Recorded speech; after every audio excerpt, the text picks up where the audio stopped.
The shores of Michigan in Chicago, Illinois on a February winter day brings us a Big East women's basketball matchup. The number 4 ranked team in the country, the UConn Huskies, to take on the DePaul Blue Demons. We go inside Wintrust Arena. A little senior day activities for a couple of seniors, Kiki Rimmer and Nazla Morrow, being honored here today and facing the UConn Huskies, who have championship hopes on their minds. We look at the Big East standings. Now, UConn, with a win, could lock up the number 1 seed here today in the Big East tournament and win at least a share of the Big East title. As for DePaul, they could get the 6th or the 7th seed. A win today would keep them in contention for the 6th seed heading into the Big East Conference tournament. Thank you so much for joining us with the 3-time DePaul captain, Sarah Kustok. I'm Lisa Byington. And Sarah, we have a couple of programs, no strangers to Big East championships. DePaul and UConn know how to win titles. These 2 head coaches know how to win too, 2 Hall of Fame head coaches. But let's start with the UConn side. Up and down, injuries galore, and yet UConn, even coming off a loss to St. John's in the last game, still find himself with a chance to win a championship today. It's the foundation they're built on, and I think the understanding of how UConn wants to play, the resiliency they've shown throughout the course of this season. It's a rarity that you see them lose 2 games in a row. Yeah, well, they're going to have to go through one of the top scorers and one of the top rebounders here in the country, in DePaul's Anissa Morrow. If DePaul wants to win today, they're going to need a big game from Morrow. It is everything that she does, the complement of the inside-outside game she brings to the table. She is a beast on the glass, and she is going to be a focal point of what UConn wants to do in terms of slowing down this Blue Demon team. Those are monster numbers that you saw that Morrow puts up this year. The starting line was sponsored by Jeep. There's only one. Going along with the scoring and the rebounding with Morrow is Darian Rogers, who's been a good 1-2 punch there for DePaul. But you see Kiki Rimmer is in the starting lineup. A big scratch for DePaul, a late scratch. Jory Allen hurt herself at practice. She is unavailable today with a left ankle injury. And the usual starting 5 there for UConn. They've got players in the 5 starters that average 32 or more minutes per game because of injury and illness. They do come today with 9 available players once again. Mai Forsberg, Puolani, Spurlock, Welsh, and Katie Lukanich are your officials here this afternoon. Post touch there for Aubrey Griffin, and blocked from behind. A swarm of about 3 DePaul defenders on that post touch. And Rogers isn't going to hesitate and drills the deep 3-point look, and DePaul just like that gets out ahead. Well, Rogers shoots just under 32% from 3, but she will take deep ones, and that is characteristic of how DePaul wants to play. So 2 empty possessions to begin with here for UConn. There usually is the green light here for DePaul, and out to a 5-0 start as Rimmer on her senior day gets the bucket. It starts with Rogers, her ability to create and penetrate, and that's what they're going to need to do against the Huskies, to get inside the teeth of the defense to try and rotate them. The turnovers have been an issue here for UConn. They average just shy of about 17 turnovers a game this year. And there's Aaliyah Edwards with the kick out to Dorka Juhas. She drills the 3-point shot. Big time. And you want to talk about the gravity of Edwards on the inside, the poise that she does, and finding her shooter on the perimeter. It's going to be a factor. And overall for DePaul, going to be interesting to see how they match up against Aaliyah Edwards and who they're trying to force to take some of those outside shots. Here's Rimmer, again getting the 3rd start of the season and missing everything. We'll see Anissa Morrow try about, what, 6 3-point attempts per game is what she's averaging this year. Yeah, and first take a look at Rogers, stepping across half court. You got to be ready to pick her up. That's part of what DePaul does in practice. However, the shot selection is going to be important, and that goes back to Morrow. Quick trigger that time for Lou Lopez Seneschal. UConn gets another look at it. So a second chance opportunity as Edwards gets a solid post touch and puts it in for 2. We're tied at 5. He makes it look so easy. And you mentioned Kiki Rimmer getting the start here on her senior day, Jory Allen being out. And Gina Orema, Doug Bruno, best of friends, of course, but neither is going to feel bad for one another with their lack of depth, the limited nature of some of the personnel that they've had due to injury. It's been a part of how both of them have had to deal with the season. Yeah, I mentioned UConn with the 5 starters, 32 or more minutes per game. DePaul has 4 players, also averaging about 31 points per game. That one bouncing off the rim. Gino Oriema and Doug Bruno called each other at the beginning of this week, spent some time together. together last night after UConn arrived in Chicago. Lopez Seneschal for three, not there. And offensive rebound has been key here to begin with for UConn as Juhas draws the foul.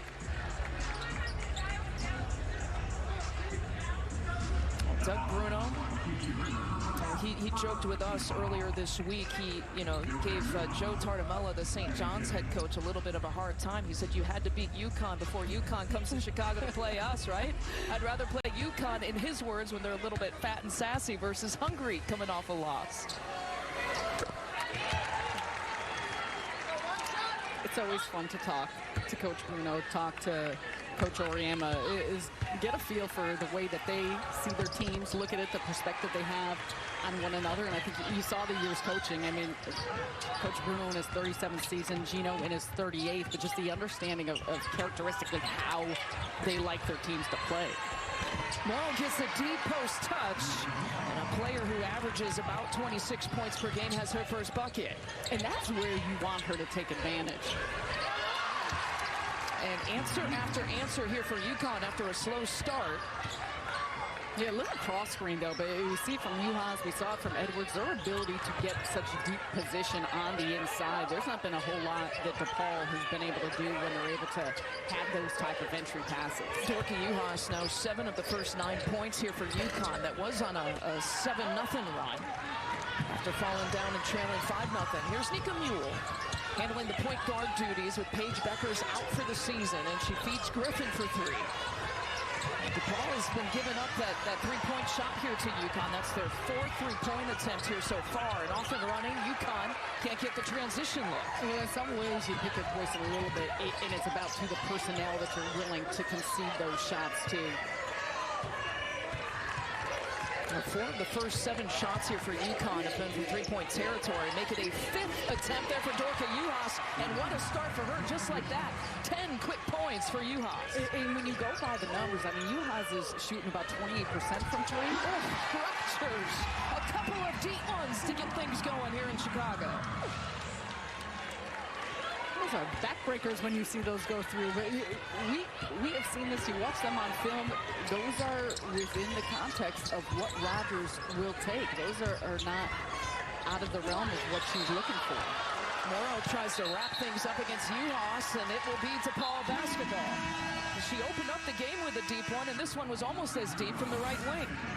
Well, look at her. No one's stepping down. You got Griffin with her hands down, and with that amount of room, Rogers can hit those. And Rogers is one of the better passers on this DePaul team. You see it in the numbers, averaging more than 5 assists per game. But because of that, she can sometimes catch you flat-footed, and that's when she just pulls. Edwards defending Morrow that time, and Rimmer with another bucket. So Kiki Rimmer, a player who averages about 15 minutes to game and 6 points per game already with 4 quick points. And Edwards draws the foul.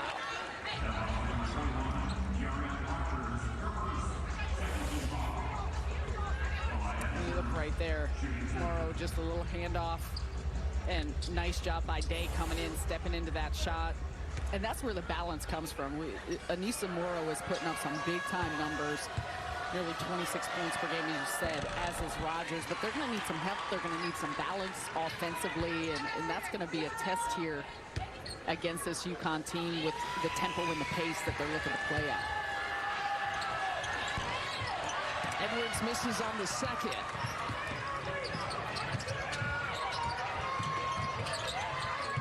There is a touch for Tara Day, the freshman out of Newark, New Jersey. And Lopez Seneschal, the crossover. Touch for Juhas. Got the size advantage, finding Mueller for three. And the rebound to Peoples, another name transfer. Aya Peoples gives it up to Rogers.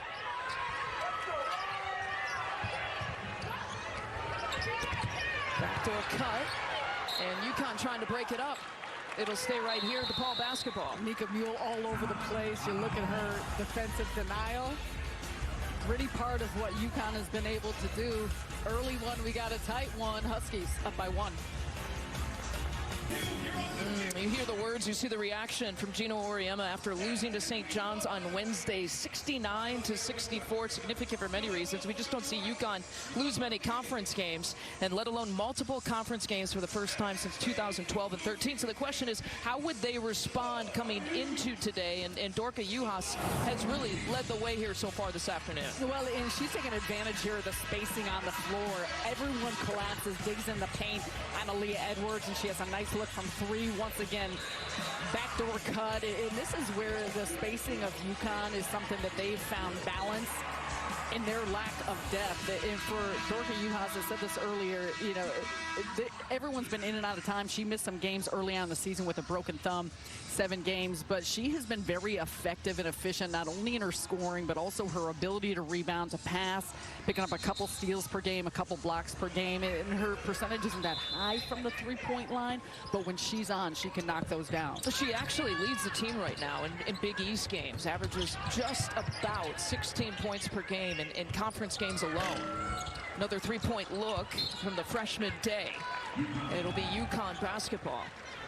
But it was interesting, you know, talking to Gio Auriemma in the pregame with you and I, Sarah, and he talked about this team seems to be so even-keeled. The reaction seems to be the same coming off a win versus coming off a loss.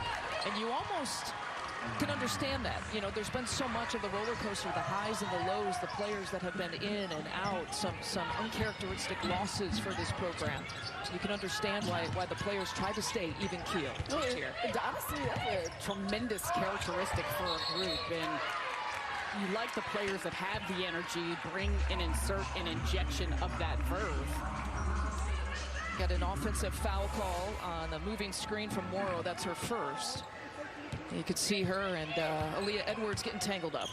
But when you have 2 All-Americans sitting on the bench, 2 of the best players in the country, and also another freshman that came in Ice Brady, who's the 5th-ranked recruit, I mean, this team has gutted out a lot of things, and they've got a ton of talent still. Dorka Juhas pursuing the basketball. Looks like they got Aaliyah Edwards, though, on the loose ball foul. That'll be Edwards' first personal. You know, you almost feel like with every UConn game, you got to lay that foundation that this team has been playing with a lot of injuries. You mentioned the 2 All-Americans, Paige Beckers, AZ Fudd, out right now. Ice Brady, who was supposed to play some time as a freshman. And we bring it up right at the beginning of every UConn game because it is part of their storyline. Well, not to mention the other individuals who've missed time.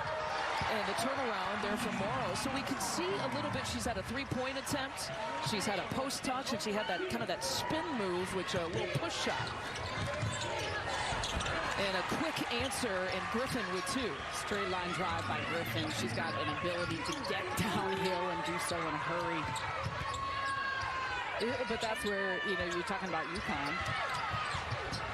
And Coach Bruno will tell you the same thing about his team, the players that he lost to lose 2 starting guards at the start of the season. And this is the way that Doug Bruno has coached teams, the style of play they had. This is the first year that's entirely different than how they characteristically play. Yeah, it certainly is. That double team coming over for Edwards, who misses the shot.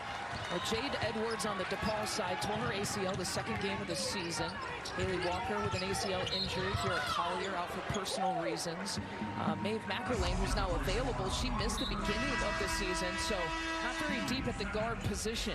And that's where they're normally so guard heavy and guard strong. Doug Bruno wants to play fast. He wants to lead the country in assists. He wants you to put up a ton of 3-point shots and do so efficiently, and that's different than the personnel that he has with this group. And you have to make some tweaks in how you play, the style you want to play at.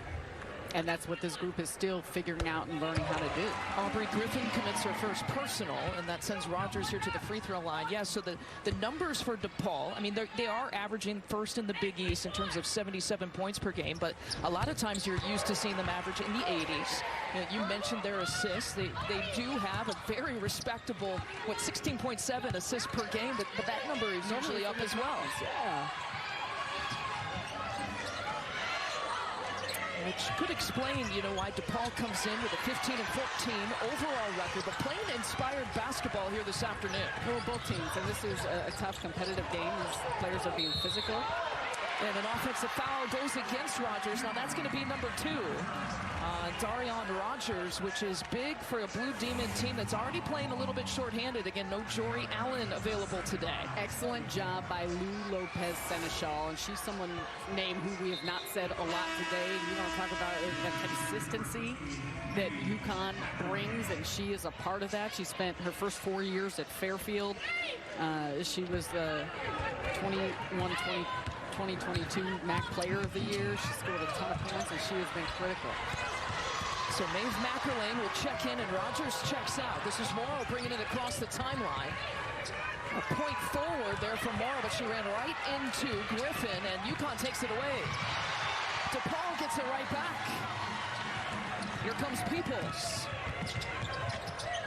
Pump fake there for Holmes. Kendall Holmes gives it right back to Peoples for three, and she knocks it down from the wing.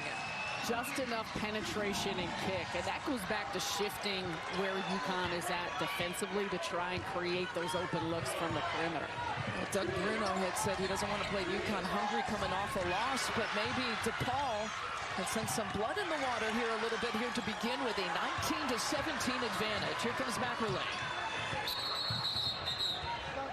And we got a player down in the backcourt. It's Dorka Juhas, who got knocked on that last possession there for the Huskies and hasn't stood up yet. Again, a UConn team that comes in with 9 available players today. Here's another look at it. So it looks like she's grabbing at her right ankle when she first went down.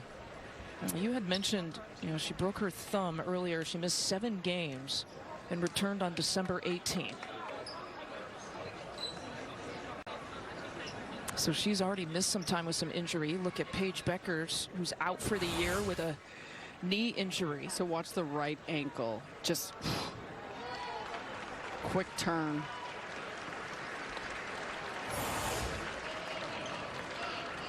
It looks like a no contact injury. She just twisted it, but we've mentioned, shorthanded is the story for both of these teams, and the minutes played, you see the 5 at 32 or more minutes per game for UConn, and the 4 with 31 or more on the DePaul side. It's the compilation of it that adds up throughout the course of the season, and Dorka Juhas a major factor for this Huskies team, and we even saw it early on with how she had been playing, but overall, and the size that she provides.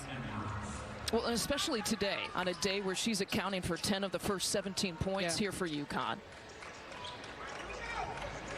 And when one player gets healthy, another player seems to go down for that man. That's been the up and down season, part of Connecticut Huskies' story here in 2022-23 season.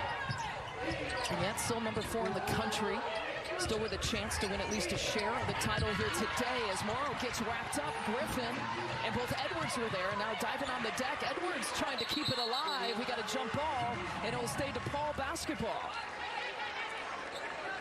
And for both of these teams, for as much as we can talk about being shorthanded, it's going to come down to things like this. The 50-50 balls, getting on the floor, the extra hustle plays, extra effort. That's a great collapse on the inside once again for UConn. And Rimmer doing her best to try and keep things alive. People's trying to chase it down. A tough area there on the sideline. Somehow finds the Rimmer with a tough shot. She's got another bucket. Some nice footwork. And for Rimmer, the position she got in the paint to demand the ball. Rimmer starts out 2 for 2 in a start on senior day for her. And a foul away from the basketball.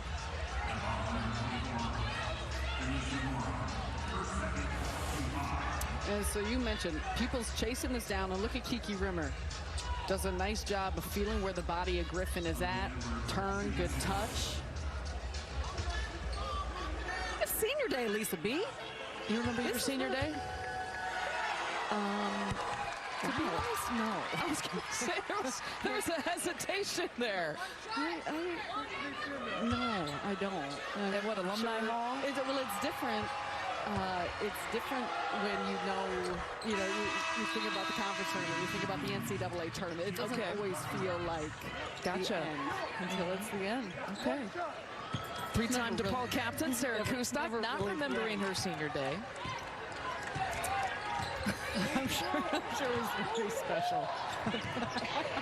2 personal fouls, though, on Morrow, so that's significant. Rogers with 2, who's now checked back in. And Morrow with 2, she stays in. So they're 1-2 scorers on the DePaul side, trying to play with a little bit of foul trouble. 7 seconds here to shoot. The shot clock just barely in play here on this possession. A step-back move for Rogers. And a foul committed on the loose ball. They got Griffin trying to chase it. That's her second.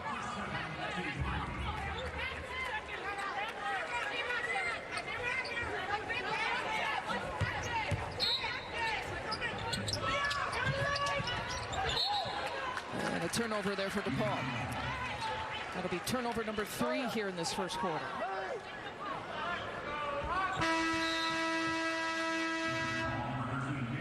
Rotating subs in and out. Offense for defense. McElwain coming in defensively for Rogers. He's playing with the 2 personals, and that'll be the end of the first quarter. Well, DePaul thinking upset against a UConn team they haven't beaten in decades. And turnovers have been big here in the first quarter. Peoples with the takeaway. And DePaul is always thinking offense. 21-19 advantage after the first quarter. They like to move here in downtown Chicago. Sarah Kustok, Lisa Byington with you for a DePaul-UConn matchup. Hefty dose of fans from both sides, I'd say, here at Wintrust Arena. It's a 21-19 advantage in the last meeting on this court at Wintrust Arena last year. DePaul had a chance to get a win over UConn. Caroline Ducharme made that layup with a second left. Anissa Morrow's shot at the buzzer just off the mark.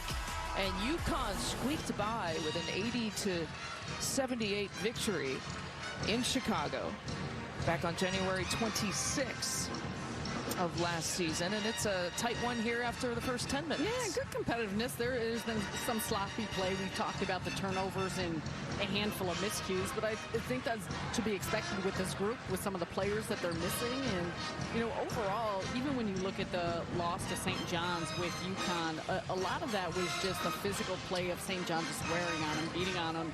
And I think that's something they're used to, and it's the kind of same type of style that we're seeing here with DePaul. Rebounding is going to be a factor. How are they generating easy points?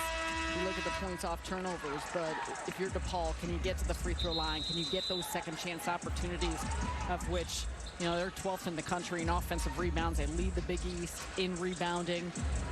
Jory Allen is a factor in that, but overall, you know, those are some of the areas when you're trying to break down a UConn team that you need to see if you can exploit. Well, good sign when Dorka Juhas is back on the bench here for UConn. Twisted that right ankle.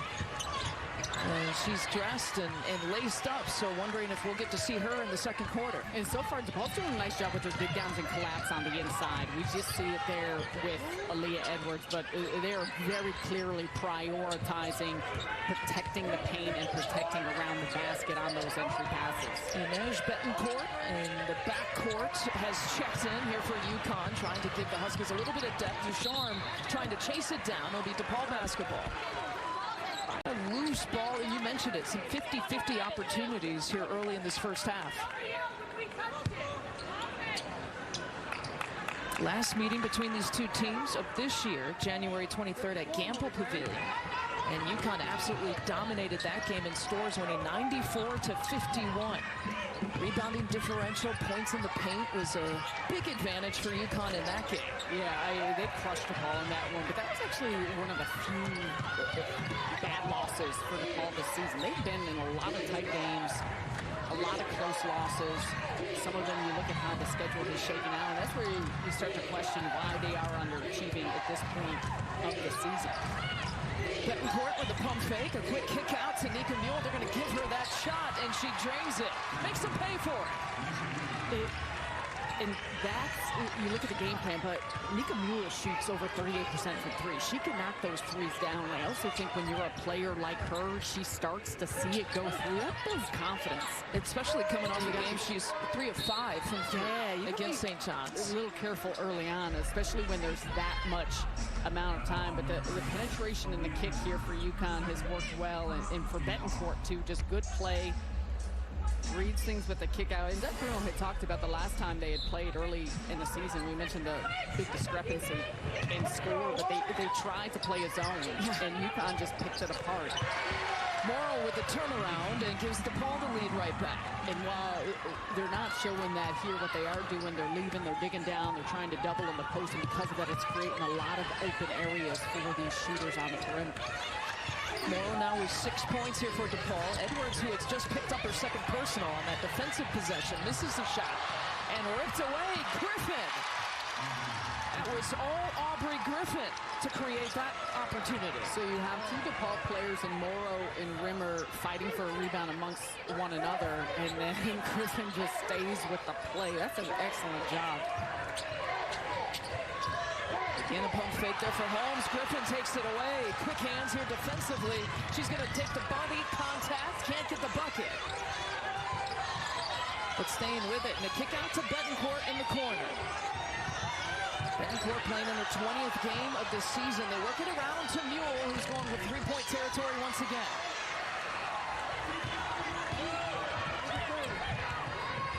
The push, here comes Peoples. Crossover look into the lane, trying to create her own shot.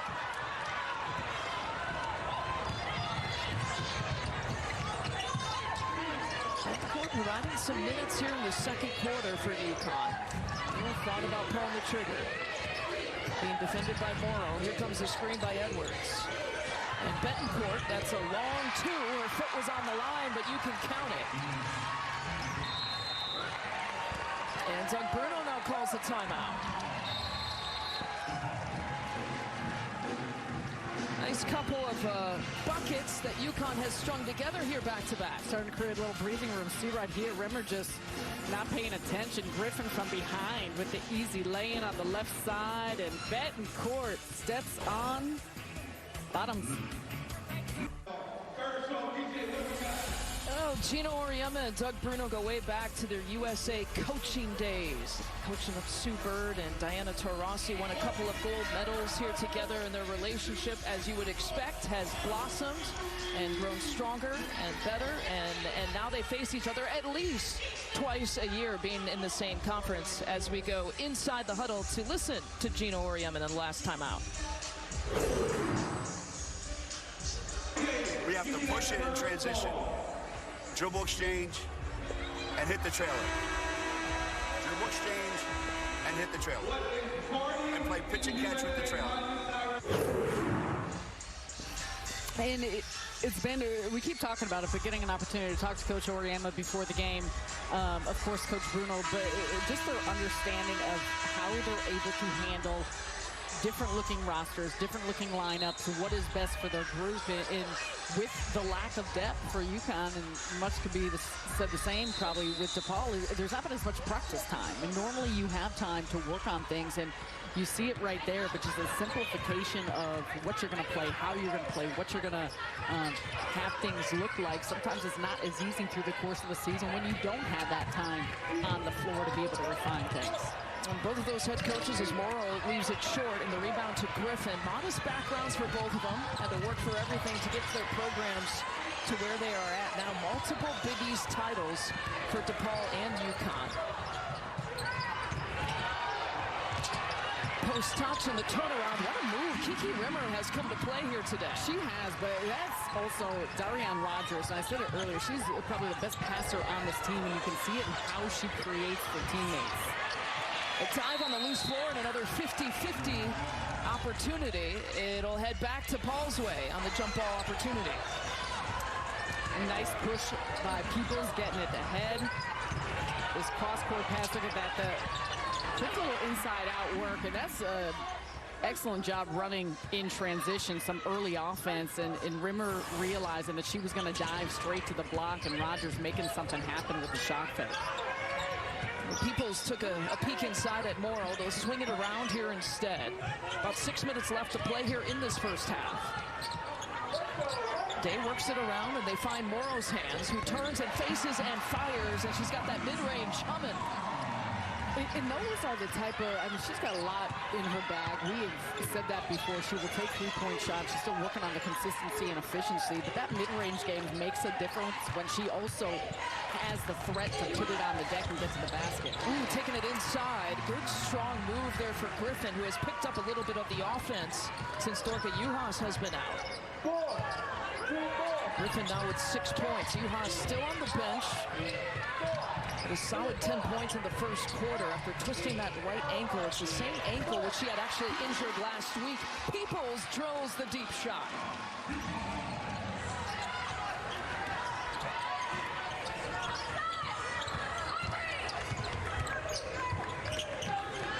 Maya Peoples, 32% three-point shooter. DePaul as a team shoots about 31% from three. Those percentages considerably down from what we're used to seeing. And Peoples called for the, no, it's going to be Day with the foul. That's going to be her first. And you look right here, Morrow just turning, squaring up against Aaliyah Edwards. She's dropping back a little bit because normally you would expect Morrow to put it on the ground off that play, get to the basket. It's a good read off the situation. Nice variance on the offensive side. You said with DePaul, they're still putting up a good amount of three-point shots. I think just the difference with this season and with this group is they're not hitting at the same efficiency and accuracy that you typically see from a Doug Bruno coach team. But when shots start going in, it opens up the offense, and it also opens up the inside for you, and in particular when you're a team that is accustomed to hitting the glass. Largest lead for both of these teams. This is how close this game has been a spread of about 5 for both DePaul and UConn at different points here in this first half. Rimmer with the back down, and Kiki Rimmer now with 8 points for a player who averages 6 per game in the season. Little senior day shine. I love it. Working it around here to Mule from the corner, and her second three-point make of the first half. Good swing action to get it to her in the corner. And Griffin takes it away. She has created some offense from her defense for sure here in this first half. Griffin now in double figures. Well, that's where her strength starts, but she's a huge X factor. She's continued to grow and develop her game. She's got a tremendous amount of athleticism. You see how she can get downhill, get to the basket with her strides. She, of course, is the sister of A.J. Griffin, who had played at Duke, now plays for the Atlanta Hawks. Oh, Rogers a logo attempt. It was almost the distance of the opening three-point make that she had to get this game started. Mika Mule with the no-look over to Griffin on a transition opportunity.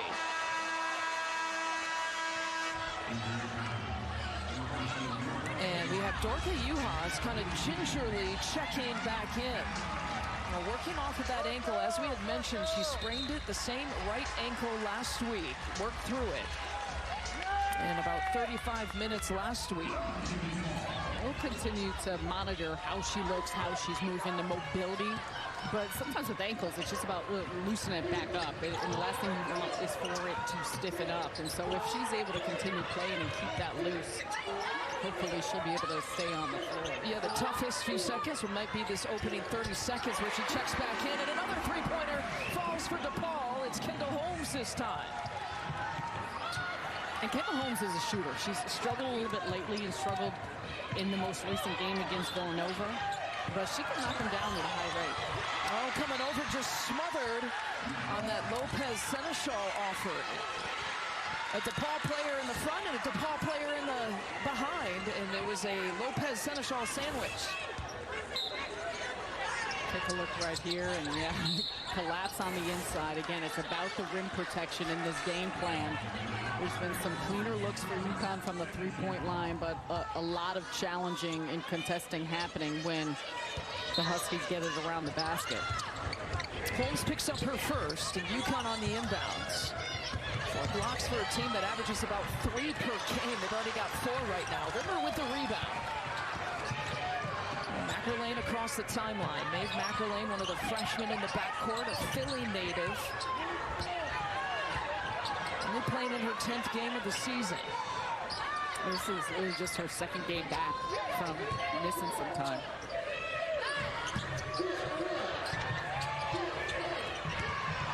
Uhas got a piece. Here's Morrow for three with 4 on the shot clock.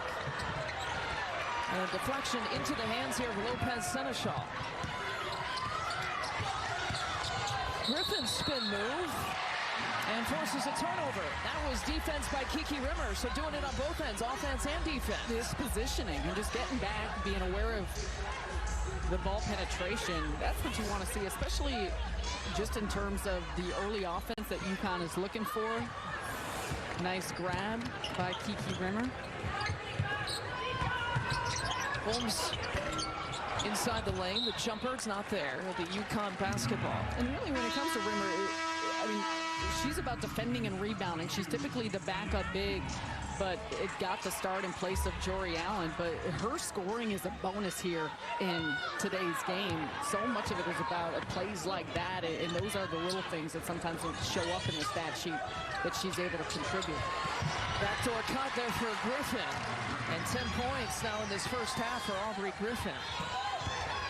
If you're just joining us, you mentioned no Jory Allen. She's been scratched, was injured in practice for DePaul yesterday, a left ankle injury. And so Rimmer starting in the place of Jory Allen. Morrow gets her own miss and puts it back. And Morrow now with 10 points.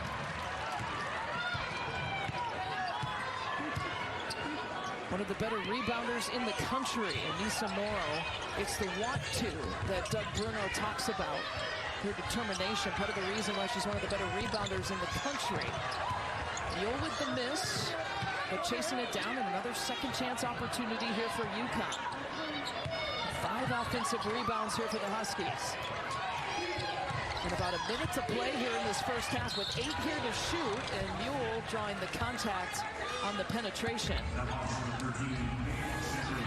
Anissa Morrow is physical. She's got timing, good anticipation. This is a lot of what you see from her game and just the attack-mindedness she has when a shot goes up. You look at that 23 double-doubles on the year. That ranks 3rd in the nation. Yeah, 50 for her career. You see that she's, top 4 in scoring and rebounding as well. Lopez Seneschal's been quiet here in the first half, but another offensive rebound. The putback isn't there for Uhas. Lopez Seneschal, a player who, right now, an active players for UConn, leading this team in scoring, has been held scoreless here in the first half. 0 for 6.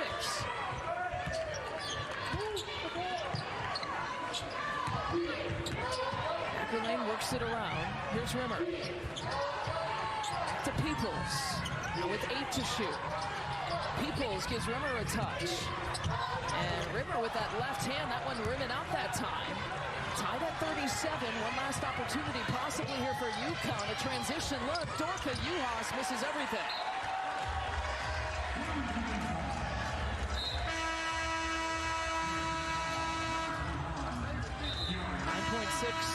Left to play. Coming up the half, Sarah and I will keep it here, and we'll talk about some highlights around the country with some of the other premier games going on. And the second reveal for the NCAA committee, it's good talking points. The second reveal of their top 16 seeds involving some Big East teams. Rogers leaves it short, and that'll be the final shot and the final play here of this first half. And after 20 minutes, Sarah Kustok, we're tied at 37. Let's go. Let's go. Nice competitive battle between both these teams. Some things that you imagine they will look to clean up here in the second half, but overall, you couldn't ask for much more. Halftime. Oh, we got more. We have a lot more. Trust us. Halftime here in Chicago. Coming up next is the Jeep Halftime Report. Stick around. You're watching Big East Women's Hoops on Fox.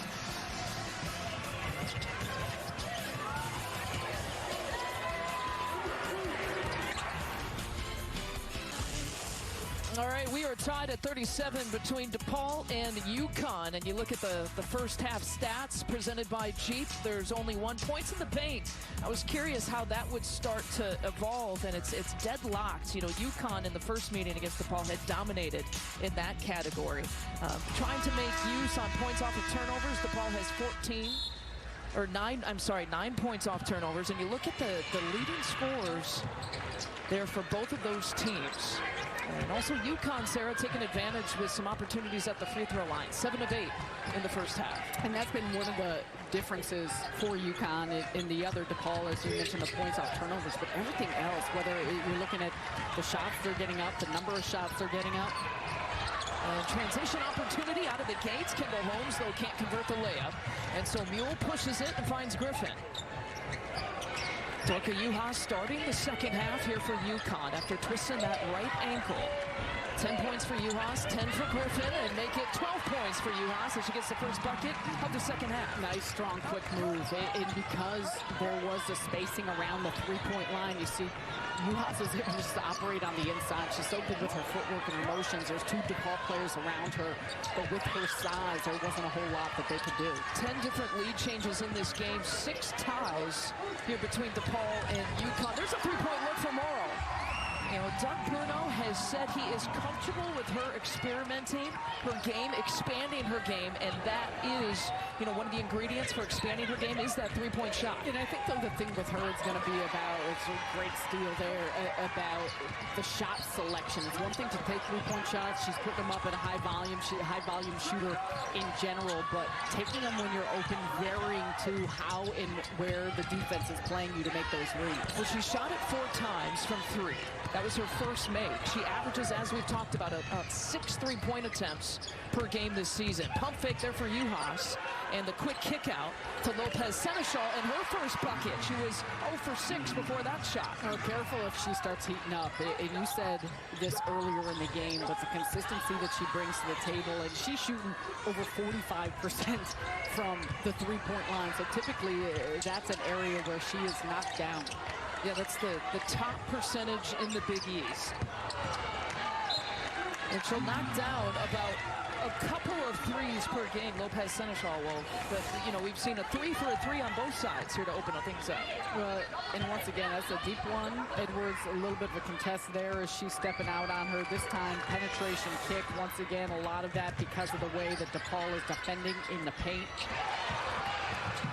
Morrow deflects the pass there from Juhas. Here comes Mule. Almost 3 minutes here of the second half, and Edwards drills the jumper. Knockdown shot that she could make as well. Gives you about 16 and 8 here this year. Some of the best numbers that she's put up in her UConn career. 2 shots coming after Lopez Seneschal commits her first. And Anaya Peoples, you like that play by her. She, as you can see, will initiate some offense, run some points. She's long, athletic. She can get to the rim. And that's just a change of pace where it looked like the UConn defense wasn't necessarily prepared for her to be on the attack and that assertive off of that possession. Peoples coming off a double-figure scoring game in the last game against Villanova. Coming into today, 4 straight double-figure scoring games. She sits at 6 points. Make it 7 for the game here today.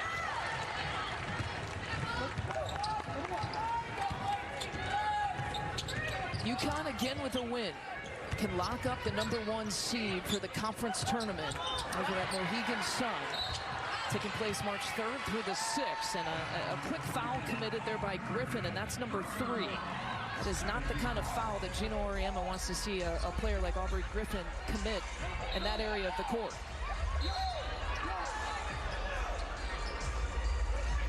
With a win, UConn, as I mentioned, can lock up the #1 seed. They can also win at least a share of the Big East title here today. DePaul playing for as high as a #6 seed in the conference tournament. They got to win today to keep that alive. Double team coming as Morrow tries to split it. Rimmer just rips it away and draws the foul.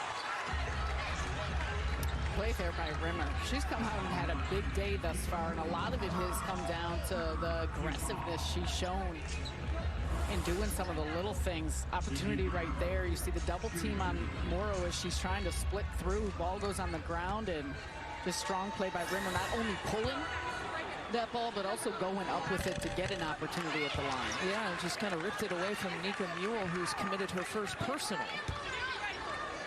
Rimmer, a 50% free throw shooter. Not a huge sample size at the charity stripe. And she misses both of them. And They're going to get Morrow for the offensive foul. So now that is 3 personals on Anissa Morrow. She had been playing with 2 fouls in the first half, as well as Rogers on DePaul's side. Yeah, that's a tough call off that one. It almost looked like Neal might have had her on the arm initially. And UConn is actually asking the officials to maybe take a look at the monitor with Nika Mule getting hit above the shoulders. Mai Forsberg, Koalani, Spurlock, Welsh, Katie Lukanich are the officials. They're going to play on, it looks like.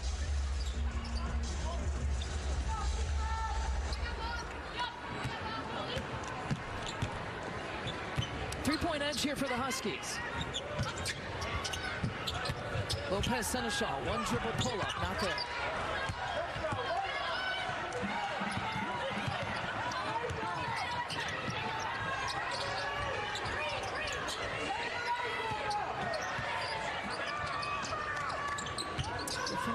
The 2 players who have recently just picked up 3 fouls still on the floor as Morrow gets smothered, but it'll stay here with 13 seconds left on the shot clock. And UConn has done a nice job as you continue to watch their collapse on the inside on Morrow. She makes a nice turn there. That's a pretty move against Edwards, but UConn's coming over to help. Just a second ticking off the shot clock, and DePaul will keep it.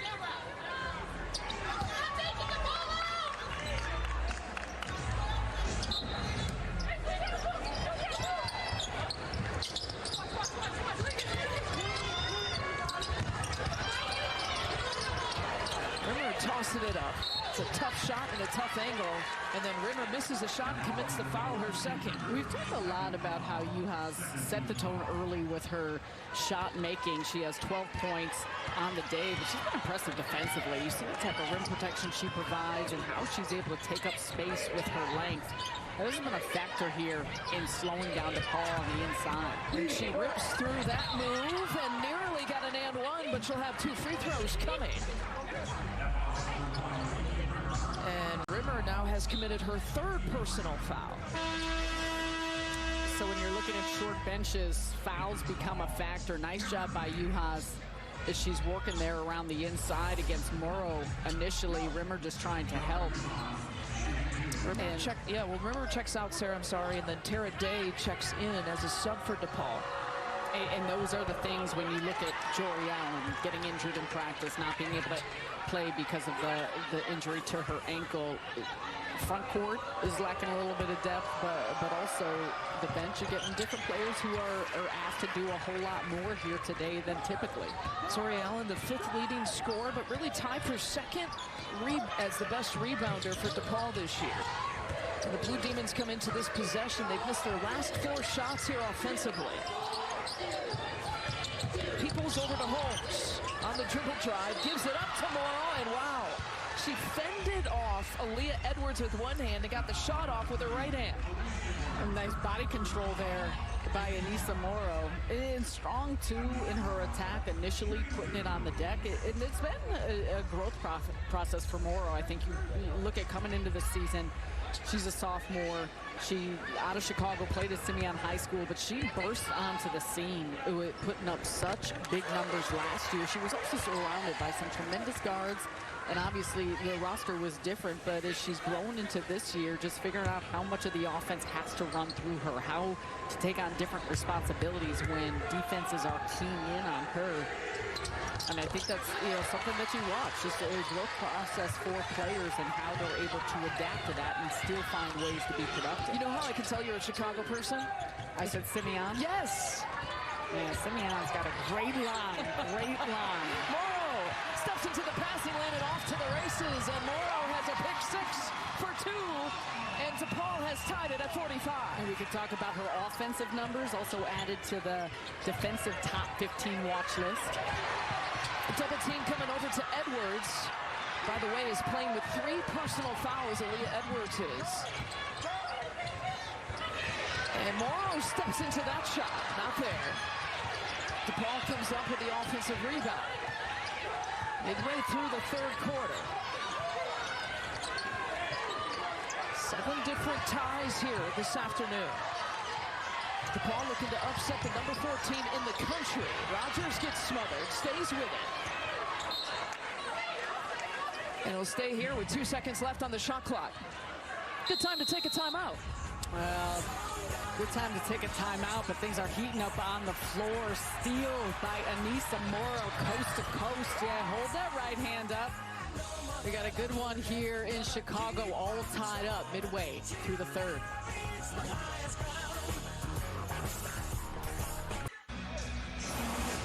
They were tied at 45. Oh my gosh.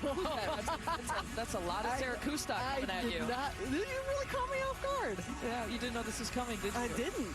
2000, I remember that. 2004. It's a little bit of a homecoming when you come back to Chicago. Nice black eye off that play. Yeah. What a tremendous... Look at what your teams did. You know what? Coach Bruno says it's all about the players, and I had some of the best. We're making jokes because I've been seeing all my teammates here today. I had the great fortune of calling the Chicago Bulls Brooklyn Nets game last night, and a bunch of my teammates came along. Of course, Candace Blankson, an assistant with DePaul still, was a senior my freshman year. And Allie Quigley's here. Turn to the camera. Let's see the current face here of Sarah. Well, it is, but it's fun to get an opportunity to see so many different of my teammates that remain here. There she is. Well, this is Allie Quigley. Now, so you helped, I understand, bring Allie Quigley to DePaul? Yeah, I mean, Allie might tell you that I'm the reason. I tell Coach Bruno this all the time. So Allie, I actually coached when I was assistant at DePaul. I coached Allie for a season, but I was her host on a recruiting visit, and I had already graduated. I'd finished playing, and Doug Bruno told me, he said, Kustok, we've got to get this girl. We've got to get this girl. And I was like, okay, coach. He's like, no, you don't understand. And so, obviously, Allie Quigley is a legend at DePaul. Has been a unbelievable WNBA player, a champion with the Chicago Sky. Has just done amazing things in the league. And watching that, there were 2 seconds on the shot clock coming out of that timeout. But yeah, but I continue to take credit for you should. A former Blue especially if she'll back up that story. We've got a good one here between UConn and DePaul, tied at 45, and coming out of that timeout, DePaul forcing another turnover. We have talked about turnovers being a problem for UConn here this year. The reverse won't fall for Rogers. So maybe a numbers advantage here for UConn. Caroline Ducharme off the bench once again for the Huskies. And Ducharme, when healthy, one of the better three-point shooters. She struggled in that St. John's game, was just 1 for 11, a transition look for 2. DePaul takes the 2-point advantage. Nice get ahead by DePaul, and Ducharme just not getting back after that missed three-point shot allowed Rogers to go on the run. Caroline Ducharme is a career 31% three-point shooter, which is about 9 points per game in her short career here at UConn. One dribble pull-up and swishes that one home. Smart play by Ducharme. She's a scorer. She can knock down shots. You mentioned those struggling a little bit from the three-point line, so works a mid-range to see one go through and try and catch a rhythm here. Ducharme's first bucket, first points. And she was on a little bit of a minute restriction in her return as Morrow gets another bucket. Ducharme, as we know, had to miss 13 straight games in concussion protocol. Missed about 44 days. And he's slowly getting back into playing form. There's a loose ball, and Griffin rips it away. Uhas was calling for it. Griffin finds her for the baseline jumper. And Edwards getting boxed out by the freshman Day.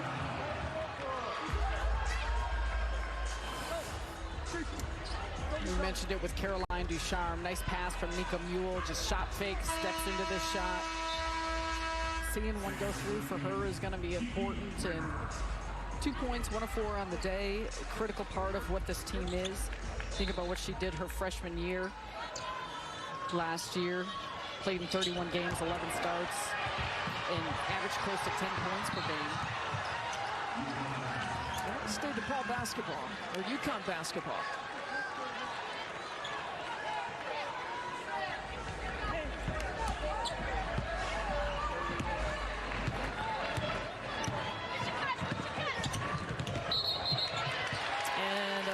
Screen and an offensive foul call on Dorka Uhas. That's number 1 on her.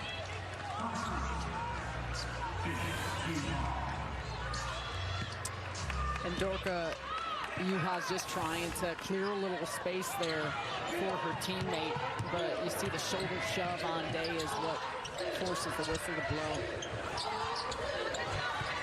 All calling for it. You see that double team immediately coming over on the catch.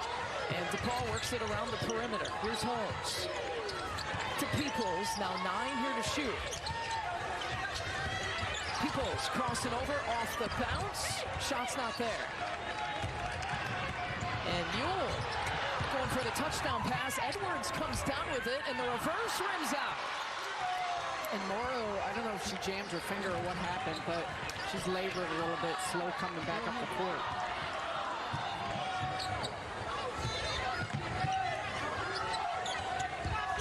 Holmes from 3.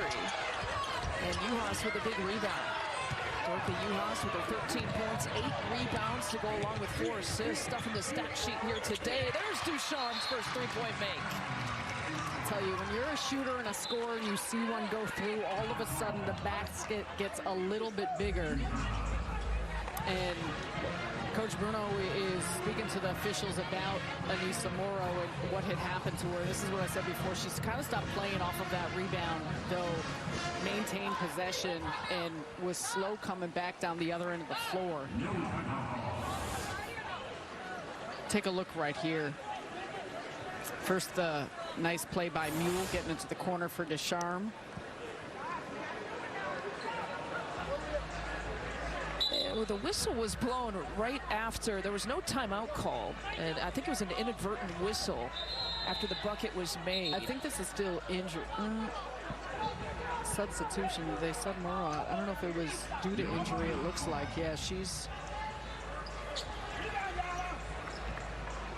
got some tears, got some pain. Yeah, so you're right. So the substitution for the injury there with Anissa Morrow on the bench, and both head coaches were trying to get a timeout out of that. And so we resume action, 50-49. UConn with the 1-point edge. There's Day for 3.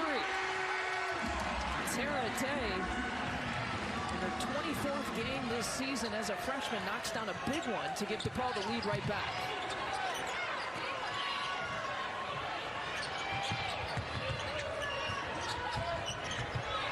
This is the 4 3-point make for Day this year. Here comes Peoples. And Rogers won't hesitate. She's got the green light, knocks it home. And DePaul has gone back-to-back from distance. It was a tough shot for Rogers, but give credit to Naya Peoples. She's the one who created that. Does a good job of opening things up for Rogers. Set a little screen there off the dump pass.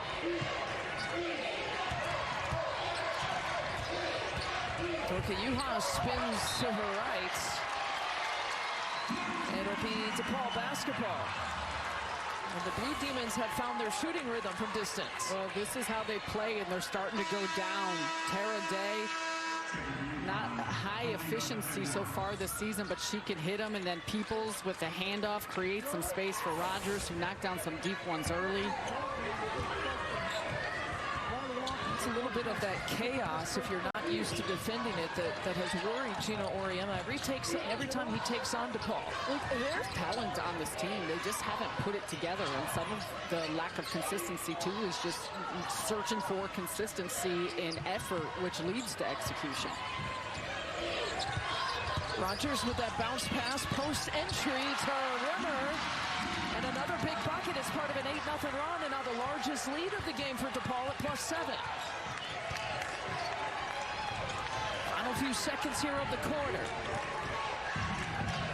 UConn looking to regain some rhythm. Here comes Mule working off the screen. Over to Griffin, pump fake. Mid-range jumper is there.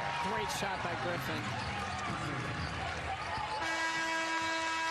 And that's the final shot of the quarter. DePaul starting to see it go through, but UConn is not going anywhere. Down by 5 here to start the fourth quarter. Three's going down for DePaul.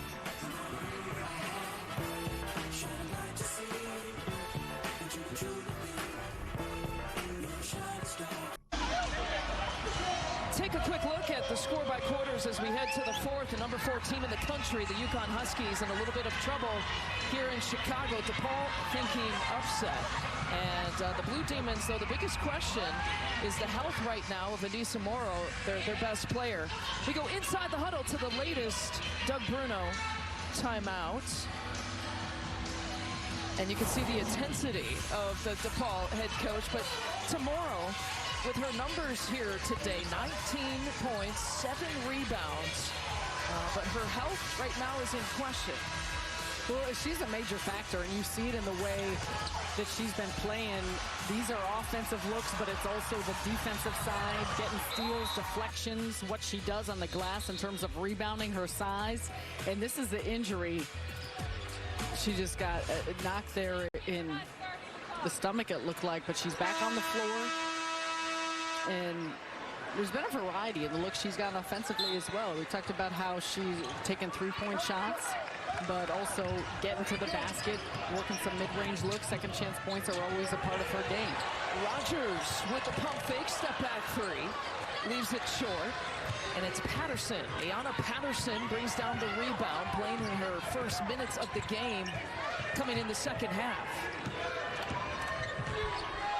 Again, UConn playing with 9 available players if they want to. There have been games where they've only utilized 6 because of injuries and illness.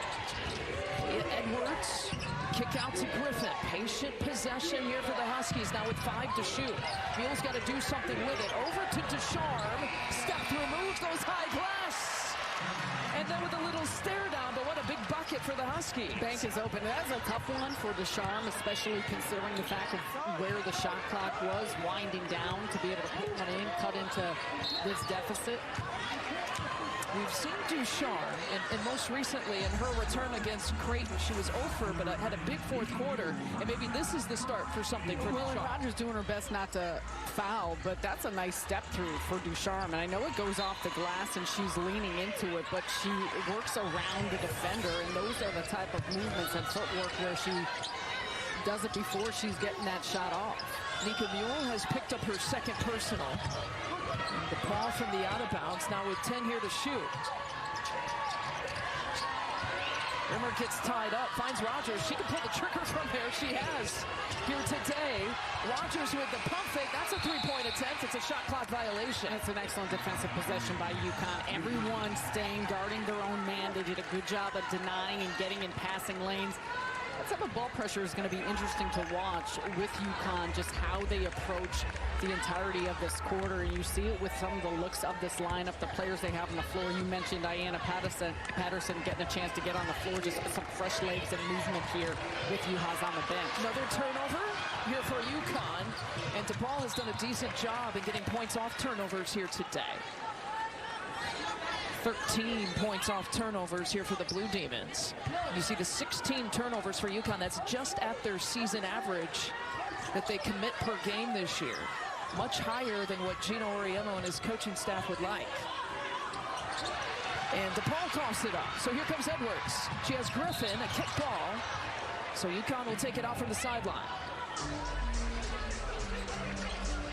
Again, the stakes at hand. Connecticut could wrap up a #1 seed going into the conference tournament with a win here today and clinch at least a share of the Big East title.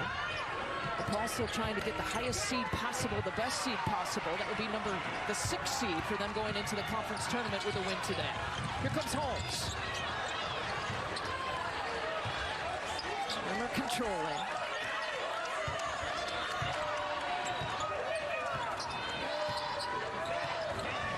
Starting 5 here for DePaul on this possession. Morrow turns, runs right into Griffin and stays with it, and somehow converts. She's got another 20 again. And I think Leah Edwards thought that a jump ball was going to be called there, but everyone kind of stopped, and Morrow does a good job maintaining her balance and finishing off the play. Morrow with 21 points, 8 rebounds. Still playing with 3 personal fouls. Has done a good job not picking up that 4th. Ducharme's not there. Patterson pursues the boards and gets her first point. Those are the type of things that Patterson is in the game for. Do the little things, hustle plays, extra multiple effort opportunities, and she cashes in for 2 on that. A freshman out of Indiana. A couple of DNPs, and most recently against Creighton and Nova. Played about 2 minutes in the last game in that loss to St. John's. Patterson was the preseason Big East pick for the freshman of the year. And an offensive foul call against Morrow, so that's number 4. I had mentioned she had done a good job in not picking up that 4th, but now with 7:05 left to play, Morrow has got to play with those 4. Yeah, and off of that possession, Aaliyah Edwards does a really nice job of just beating her to the spot. Tough call off that play, but opportunity for UConn here as she goes to the bench. A 3-point edge, a chance to tie it perhaps on this possession here for UConn. They are 6 of 19 from 3 today. Taking it inside, it's Edwards who gets her own miss. And last touch by Edwards and UConn, so we'll head back the other way.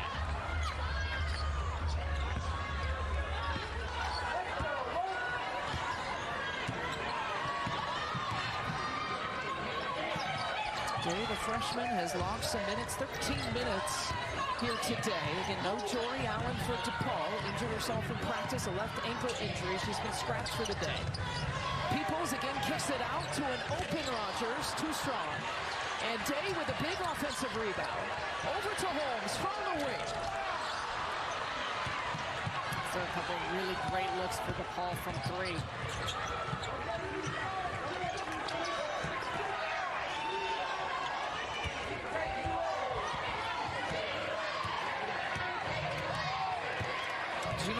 Telling Nika Mule to take her time.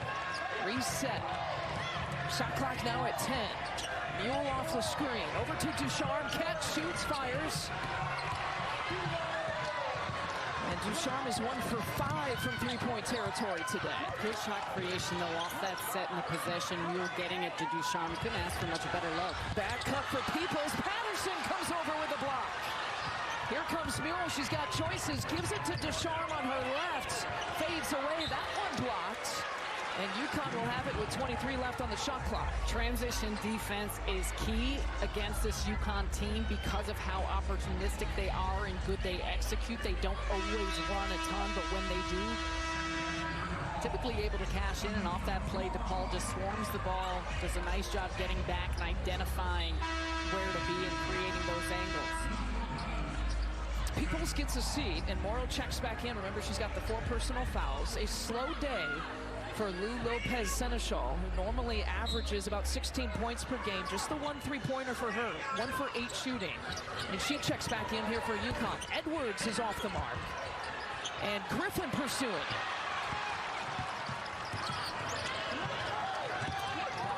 Nice job of boxing out. You thought Griffin was maybe going to come with that one, but even with Patterson, who's been hanging around the basket.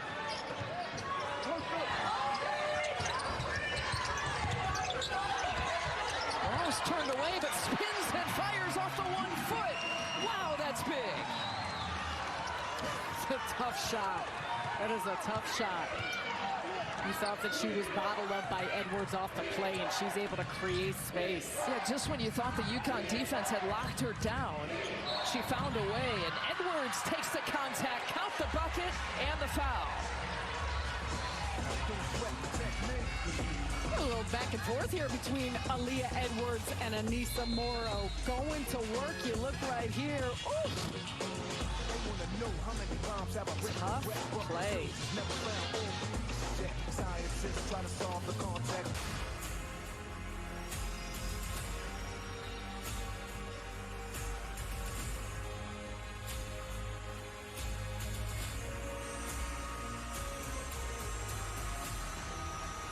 Well, DePaul is thinking upset, 61-58, and you got to go back to December 28th, 1983, when the last time DePaul defeated UConn. You got the old price of gas. I love that Star Wars movie, Return of the Jedi, by the way. I like Thriller. Yes. I can't believe that it's been that long. But it's been Mario Brothers arcade game. Right. Are there still arcades these days? Like, people still play arcade games? Yeah, but I think it's like more old school. Like, hey, let's bring in the old school arcade, what they used to play, you know, decades ago, to the house.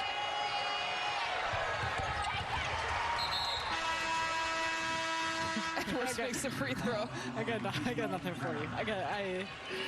It's a ways. It's a way back. Sarah Kustok, Lisa Byington with you. You know, the UConn trying to avoid back-to-back losses. They had done that this year, losing to South Carolina and Marquette. That hadn't happened since 1993. Looking to avoid having it happen for the second time in the same season, losing to St. John's on Wednesday. 69-64. 8 seconds to shoot on this possession. Rogers with a little shoulder fake draws the foul on Mule. And that's 3 personals now on Nika Mule. And good aggressiveness by Rogers. One, you understand how critical Nika Mule is, so to try and go at her, it's not easy because of how she defends on the ball, but get to the line, give her a personal foul. And I think overall, too, when you look at the lineups for UConn, different things that Gino Auriemma has been trying to figure out and piece together. We've mentioned the lack of depth, but also just the wear that it's had on these players. Lou Lopez-Seneschal is normally such an impactful player, not having the shooting night that we've seen. She took some time sitting. Dorka Juhas on the bench right now, and Patterson is in for her. But before that injury she had in twisting her right ankle, she had 10 points. She was 3 of 4 from the field. Since then, just 3 points, 1 of 4. So trying to piece things together as they're looking to cut into this deficit here with just a few minutes to go. Yeah, Lopez-Seneschal had only played like 6 minutes here in the second half. We had asked if she was doing okay. You know, just dealing with some nagging injuries. No official word on if there's anything more serious and why she hasn't played a ton in the second half, but a big bucket there for Griffin. And she's been big. Speaking of just knocking down some mid-range shots to go along with her ability to attack and get to the rim. Inside 4 minutes left to play. UConn trying to avoid the upset against DePaul. Body bucket and 1 for Morrow. Wow. Anissa Morrow has been knocking down some challenging looks, the degree of difficulty, and on this one it looked like she just was expecting to feel some contact, and because of it tosses it up. Aaliyah Edwards trying to contest, ends up getting in her landing space underneath. It might have been a little bit of a kick out there though as well. But Anissa Morrow in foul trouble, as we had mentioned, misses the free throw there. So something to be mindful of, too, not just on the defensive side, but for her offensive. And also, Sarah, Edwards has picked up her 4th. And they were defending each other. Edwards now being defended by Rimmer, who's playing with 4 personals. So some key players on both sides with 4 personals. Edwards all the way to the rack. Great recognition. And you saw Morrow there underneath the basket. Can't do much more than just stand up and be vertical because of that. 14 points now for Edwards, who challenges that shot and rips down the rebound. And if you're UConn, you want to make sure you're attacking where Morrow was at. Lopez-Seneschal doing a good job staying in bounds, and what a reverse! She ties it at 65. Same thing, Morrow's on her and pretty much just lets her go there. That's a tough shot though for Lou Lopez-Seneschal. And for an individual that is a scorer, she's a shooter. She does so with a high in efficiency, but struggled today. Look at her just blowing right to the basket. Other side, and here comes UConn. We are all tied up.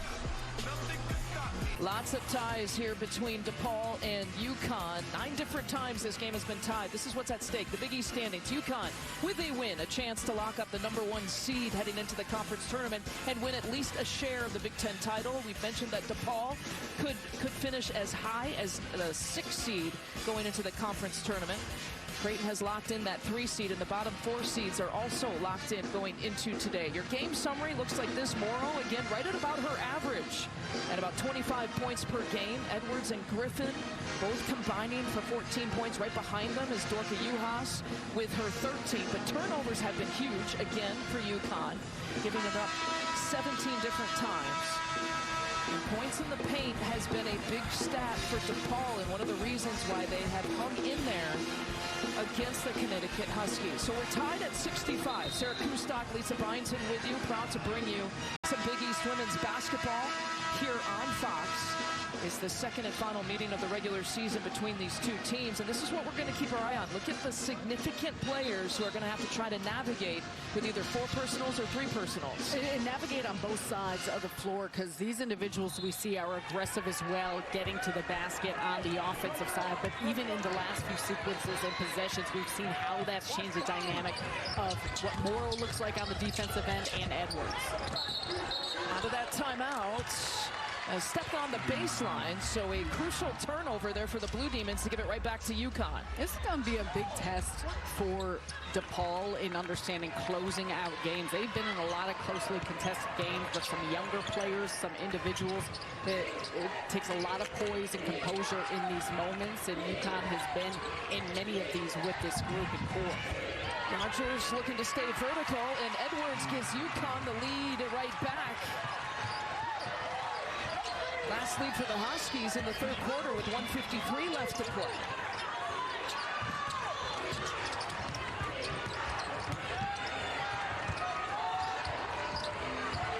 Morrow turns and faces. It's blocked by Patterson.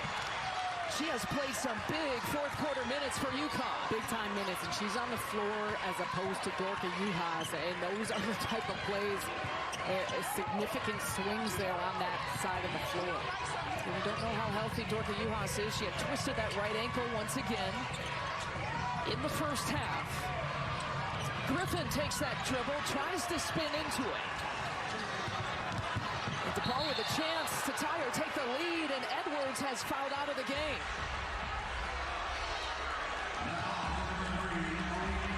That is number 5 for Aaliyah Edwards with 1:53 left to play. That's a shift. UConn is trying to get their players over to take advantage of this break in time to put in some strategy. Dorka Juhas getting ready to enter the game. Quick advancement by DePaul of the basketball. And Aaliyah Edwards just getting caught up and bumping Rogers out of bounds off the play to pick up the 5th. And so Juhas will be the one to be inserted for UConn with 1:53 left. Sino had a choice between Caroline Ducharme and Dorka Juhas on the bench. UConn looking to protect this 2-point advantage. Here's Rogers. Took a peek at the hoop and feeding the corner. It's an air ball by Holmes.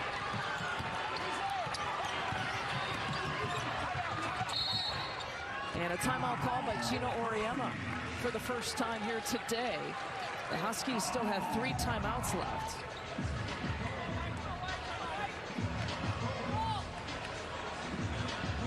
A chance to chat about it here with 1:33 left to play. It gives us also a chance to remind you that the MLS season kicks off next as Nashville SC takes on New York City FC right here on Fox and the Fox Sports app.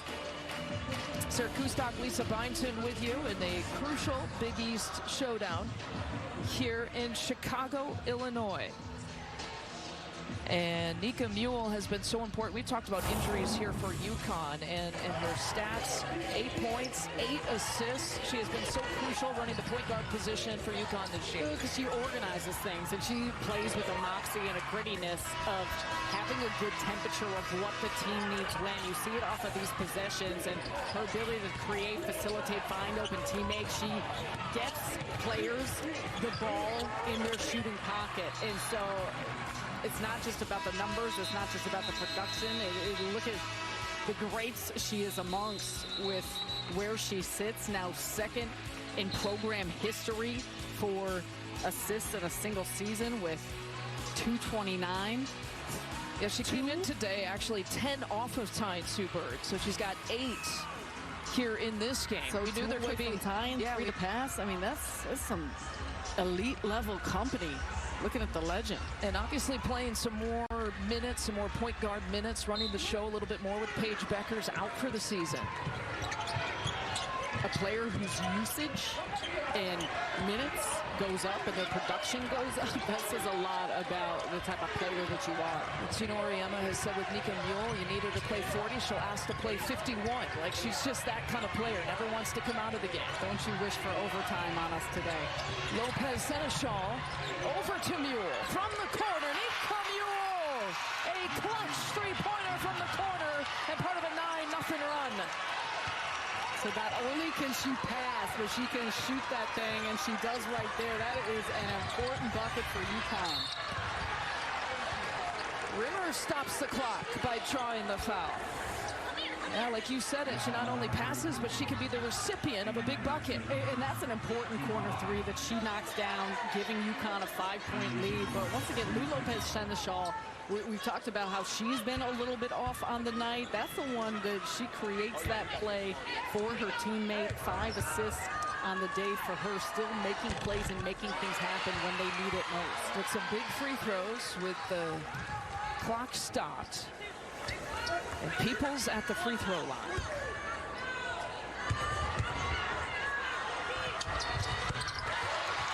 Sings the second.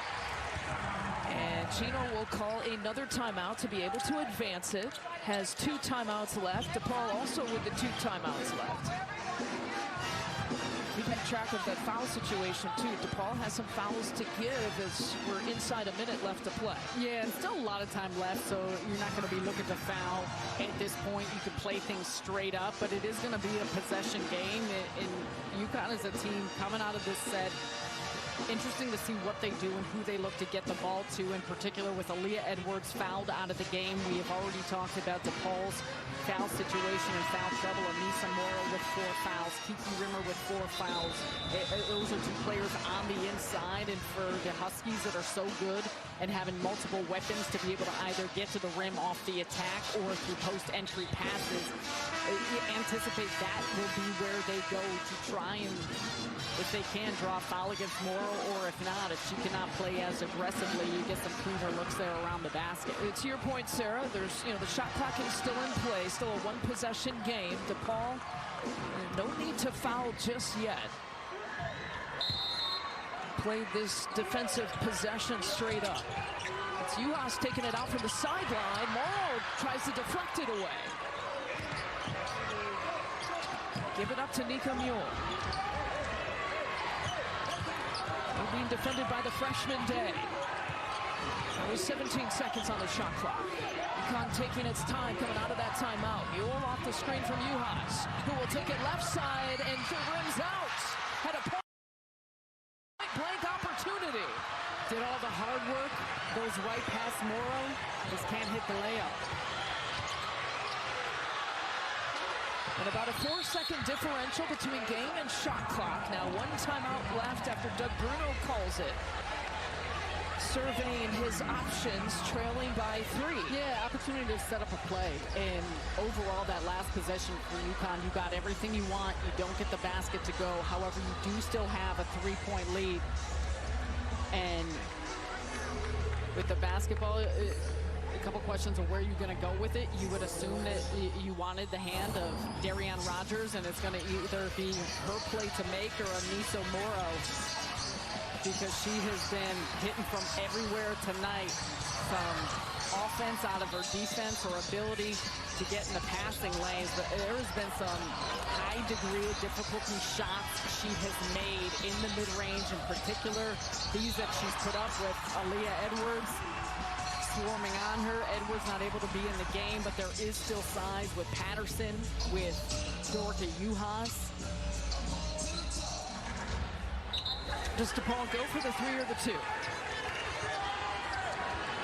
You got enough time to get a quick 2, but the way that DePaul puts up 3-point shots, I would not be surprised if that's a look that they try to attack. Shot clock still in play. Again, a 4-second differential. A quick 2 goes high glass, and Peoples has cut it to 1. And so I believe it's DePaul. I think DePaul is going to be credited with that timeout. And if that is true, they're out of timeouts? They're out of timeouts. Yeah. They're going to give I believe, a full timeout. Yep, they're going to give a full timeout to DePaul. So Doug Bruno and the Blue Demons now without timeouts. UConn still has 2 timeouts left. And that's a nice quick heads-up play by Anaya Peoples, because you see right there that Morrow was coming up to set a ball screen at the top of the key, and she just rejects it because she realized she has a clear lane to the basket. That is experience. As we have mentioned, she's a senior. She transferred from Notre Dame. her greatest strength is getting to the rim. She's long, she's athletic, and see it right there. Not only had knocked down some clutch free throws, but a clutch bucket. And I believe UConn's going to have to go the full distance. So they'll take it out. They'll have to go the full length of the floor. 17 seconds left. And this is where DePaul, sitting on the two team fouls, might come into play here. They got some fouls to give. You got some fouls to give, so you need to do that quickly, but it also allows you the opportunity to be pretty aggressive in trying to steal the basketball. And we've seen the turnovers for UConn already on the day. They have 17 when it comes to DePaul. They've got 12 steals, and that's a part of how they play. They average 9 steals per game, over 17 points off turnovers. So Doug Bruno is sitting in that huddle telling his girl, you get in the passing lanes, ball pressure, all of those things to try and not have to be forced to foul. Now here's some strategy. So Gino Auriemma now just called a timeout, and what that allows him to do, instead of going the full court, calling that timeout now will allow him to advance it to the half court and take it out on the sideline on a bounce. A much different kind of configuration for them offensively. Instead of trying to handle that pressure, they can draw something up in the half court. Yeah, in some capacity though, it can be a little bit more challenging to inbound the basketball, but you would rather, in a situation like this. But as we saw, Dorka Juhas off that last possession, took her a little bit to get it in bounds. It was not that easy, so you cannot overlook the challenge of that. But to your point, once you get it in, you would anticipate, if there's not an immediate steal, that DePaul will try and foul. They've got to give these 2 quick fouls here early. So some chess playing between these two head coaches, Doug Bruno and Gino Auriemma, who know each other well. And a thing to beware of, too, you got Anissa Morrow on the basketball, but the foul situation of Morrow, you want the others to be the ones needing to give up those fouls. When Morrow's playing with the 4 personal fouls, they immediately get it in to Lopez Seneschal.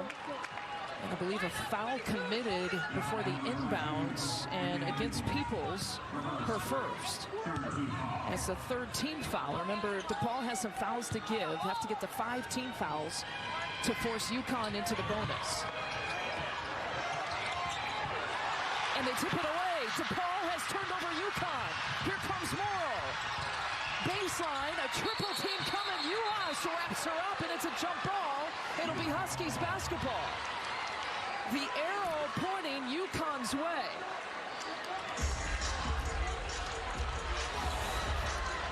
What a play in a possession here. Excellent denial by Peoples to get it to Morrow. This is where DePaul has no timeouts left. So it is in the hands of Anissa Morrow.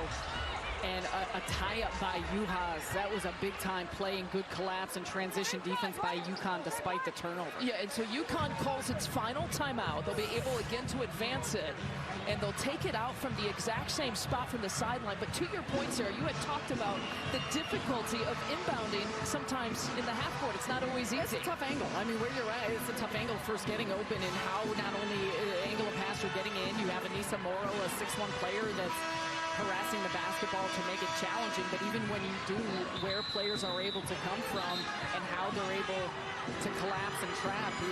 And again, if you're DePaul, you did all the hard work and you have the ball in the hands of the player you want. That's just a good transition defense by the Huskies, and that's the challenge too when you're out of timeouts and you're a coach. You got to trust players to be able to make decisions in those moments in a crunch time moment like this one. So now it'll be Lou Lopez Seneschal who takes it out instead of Dorka Juhas. They're from the sideline. And in a different configuration and setup here for UConn with how they're coming off of this inbounds play. 9.4 seconds left to play in this one. Lopez Seneschal gives it to Ducharme, and Holmes commits the foul. So 14 fouls now against DePaul. It'll be the next one that puts UConn at the free throw line. And you're going to have to get give the foul up as quickly as possible to anyone, but if there are players on the floor that don't shoot quite as well, it is Ducharme and Juhas. Not even a second ticking off, and a little bit more time ticking off there as Day commits the foul. And it'll be Nika Mule headed to the charity stripe. Mule is a 70% free throw shooter on the season. She is a 2 for 2 at the charity stripe here today. Well, and here's the situation. Neither team has a timeout, as we've already talked about. big free throw by Nika Mueller. Even if this one goes through, though, you get a lot of time, and it's still going to be a one-possession game for DePaul. Can you find a way to get a quality-looking three-point shot? Three-point advantage. Mueller knocks home both free throws. Patterson checks in. We've seen her be huge defensively. She checks out Uhas. And DePaul's going to have to go the length of the floor. They need a three-pointer to tie it. It's Day taking it out. Over to Peoples. Being defended by Mueller. Last year's Big East Defensive Player of the Year. Peoples steps back for the tie. Not there. Morrow tips it in, and UConn survives. The Connecticut Huskies have locked up the #1 seed in the Big East and have won at least a share of the Big East title. What a game and what a finish. Competitive between both of these teams, and UConn does just enough to pull this one out. DePaul had their opportunities down the stretch. And Anea Peoples trying to get the ball up the floor quickly. A step-back three-point shot. She had already hit a clutch layup, some clutch free throws, but that one doesn't go in. And once again, the Huskies prevail. Remember, DePaul had led by 4 points with about 4 minutes left to play, and UConn found a way once again, ending the game on an 11-4 run. And to take this one 72-69. We hope you enjoyed it. Some Big East women's basketball on Fox. For Sarah Kustok, I'm Lisa Byington. Our producer, Joe Williams. Our director, Brian Biederman. Back and forth between these two rivals in a 72-69 final. Coming up after the break, Mike Hill, Casey Jacobson, Lavelle Jordan break down all of today's basketball action. Here is the coach with Sarah Kustok just moments ago. Coach Oriema, my goodness, what a way to finish that one out. Obviously, you look at both of your team, Coach Bruno's team, you guys lacking some depth, some injuries coming to play, but what was characteristic of how your team has been able to close out some of these tough games? I don't know, to be honest with you. I think we have some pretty tough kids, you know. As I said, you know, Lou didn't practice for 3 days, and then she makes, you know, that big reverse layup over there, you know, and you know, Yana gave us some great minutes, and Aaliyah played, you know, really. We just seem to be able to make some plays when we have to make them, and you know, I wish we could do it the whole game, but some is better than none, right?